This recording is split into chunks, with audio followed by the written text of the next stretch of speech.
Big news out of the NFL this weekend is that Cam Newton has signed, finally joining a team. He's signing a one-year deal with the New England Patriots. Newton had previously been cut this offseason by the Carolina Panthers after being kind of their face of the franchise for the entire length of his tenure there. But injuries to both his foot and the ankle has kind of really limited him, and especially back in this past season in 2019, we only played 2 games for the Panthers, then shut it down. The Panthers didn't want to pay his huge cap number. They were ready to move on. They signed Teddy Bridgewater to be their starter, brought in P.J. Walker from the XFL to be the backup, and so it was a time for them to move on from Newton. And there was a lot of what was Newton going to do. A big part of him not signing had to deal with the whole situation, the pandemic that we are in, and teams just not being able to get a good look at him, and it caused teams to maybe pass on him compared to others, just because you couldn't physically get him in to take a look at that foot, take a look at that shoulder. You know, if you're going to pay big money and want a guy to be your starter, you have to have the ability to know that he's going to be healthy. And so Newton was willing to sit and wait till after the draft. He had talked about, he's willing to be a backup. And so there was a lot of teams that kind of put it out. And when it was all said and done, it was the New England Patriots that did sign him. I absolutely love this pick. But before we get into why I like it, like I said, he signed a one-year deal for $7.5 million, so it wasn't a very expensive deal for the Patriots. This deal, like a lot of people expected with Newton, is a incentive-laden contract. So whether he hits, he's probably going to have a clause in there that if he is the starter for a certain amount of games, that will cause it to go up. His health, I'm sure certain statistical incentives as well. And so that's going to raise his contract from that base $7.5 million. The interesting thing is the New England Patriots are the worst cap-strapped team in the NFL. So what this means is if he does hit those incentives, that will push it then off to the next year, to the 2021 season. And so then the Patriots would have to then affect, if they want to keep Newton, past that 1 year, and if he's having all that success, why wouldn't they?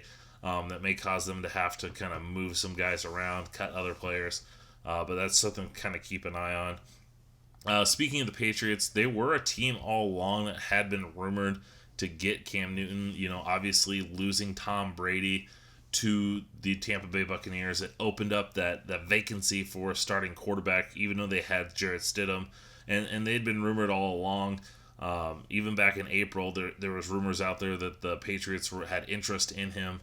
And then word came out that it was Norv Turner that really kind of gave a strong recommendation. Norv Turner was the offensive coordinator in Carolina with Cam Newton there, and he gave that recommendation to Bill Belichick. So in that helped kind of probably, seal the deal. Now, I absolutely love this move for the New England Patriots. First off, it's a low, it's not a ton of money. They're not investing $20 million in Cam Newton.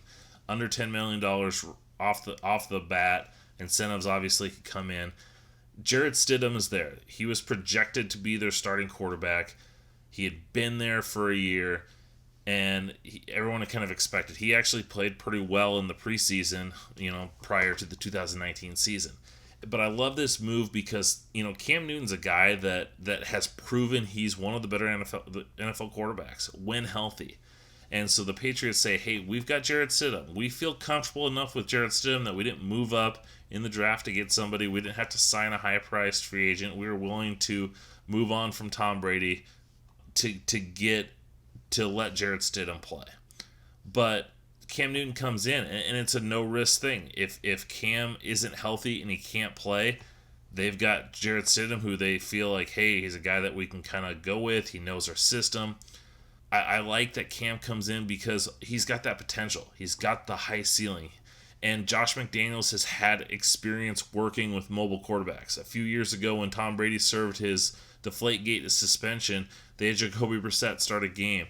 And Josh McDaniels utilized some zone reads and kind of got Brissett moving around. Now, Brissett and Newton are two totally different quarterbacks, but they still utilized him more as an athlete. Look at Josh McDaniels when he was with the Denver Broncos. He drafted Tim Tebow, so he had some of that idea in mind of using an athletic mobile quarterback. And I say athletic using Tim Tebow and Jacoby Brissett, and Cam Newton is a significantly higher level athlete than both of those. But McDaniels, the Patriots offensive coordinator, has utilized those guys in those types of roles. Now, before I finish up, I do want to talk about a few other teams that were rumored to potentially go after Cam Newton, and a few of them I don't really take too serious. Jacksonville Jaguars obviously had an opening, but it was clear they wanted to run out Gardner Minshew once again, and they probably felt that, hey, we are looking for the future, and all the moves that Jacksonville has done this offseason, it looks like they are trying to load up to get Trevor Lawrence, who's the presumed number one overall pick in the 2021 NFL draft. Minshew played well for most of 2019, but you could tell that they were looking, so they're not going to bring in Cam Newton, because if, once again, Cam Newton's healthy, he's going to help them win games, and from what I've seen out of Jacksonville, they don't want to win games. Miami was another team that had an opening just because they had Ryan Fitzpatrick, they had Josh Rosen. They didn't really have that true franchise guy, but they had the 5th overall pick. They were a team that was going to go with a young quarterback, and Tua was the guy that they seemed to really like. Even dating back to prior to the 2019 draft, there was rumors that they were going to pass on the 2019 quarterbacks because they were looking to a guy like Tua Tagovailoa. So with that 5th overall pick, they said, we don't need Cam Newton. We've got Chan Gailey as our offensive coordinator. He's had familiarity with Ryan Fitzpatrick. Let's go out and get that rookie quarterback and build to the future. I think the 3 teams that were the legit contenders for Cam Newton this offseason, one of them was the Los Angeles Chargers. Anthony Lynn even talked about how they had shown some interest. But they didn't end up going that route, mainly because, once again, familiarity. They had Tyrod Taylor in their quarterback room, a guy that Anthony Lynn coached with up in Buffalo, a guy that Anthony Lynn has talked numerous times about how comfortable he feels with him. Plus, they had the 6th overall pick. They were going to take a quarterback, whether it was Tua, whether it was Justin Herbert. They ended up getting Herbert. So once again, you've got your bridge guy already who they trust in Tyrod Taylor, and then you bring in the young quarterback who's eventually going to take over. So are you going to sign Cam Newton when you eventually want Justin Herbert to start in year one? Probably wasn't going to happen. Probably the most popular pick was the Chicago Bears, and I honestly wanted the Bears to sign Cam Newton because I think about Matt Nagy's offense and using mobility to set up the passing game and that, and you saw how they moved Mitchell Trubisky around. I thought Cam Newton would thrive in that offense, but the Bears didn't go that way. Even though there was rumors that they were looking to trade for Newton prior to him being cut, I think a lot of the whole situation with him not being able to be seen by their doctors and checked out caused them to pass on Cam Newton and go with Nick Foles. Now, I know Nick Foles had his own injury issues. He had the collarbone injury, but he had actually come back and played, whereas Cam had still sat out with his injuries. There was even more familiarity with Nick Foles because of Matt Nagy's time with him in Kansas City. John DeFilippo's time with him in Jacksonville. So as much as I would have loved to see Cam Newton in Chicago, I understand why they didn't go that route. The last team, the Washington Redskins, was a little intriguing why they didn't, potentially sign him. Dwayne Haskins as their starting quarterback did not play well last year as a rookie. They did sign Kyle Allen, who did replace Cam Newton in Carolina when he got hurt.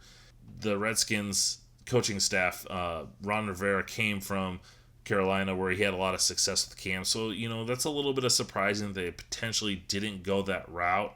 However, once again, here's a team they want to probably see how good is Dwayne Haskins. Dwayne Haskins was a guy that ownership, Daniel Snyder, really wanted in the draft a couple years ago in the 2019 draft. They took him 15th overall, and there was a lot of rumors that Daniel Snyder was a big fan of his, so I'm sure Snyder said, hey, this is the guy we want to see how he is. And another team that potentially could be in the mix for that number 1 overall pick in the 2021 NFL draft that could get Trevor Lawrence, who at this point is looking like the next potential Andrew Luck. So I honestly think Newton going to the Patriots was the best case scenario for him. And obviously the whole situation going on with teams not being able to see him really kind of hamstrung and made it a little bit harder.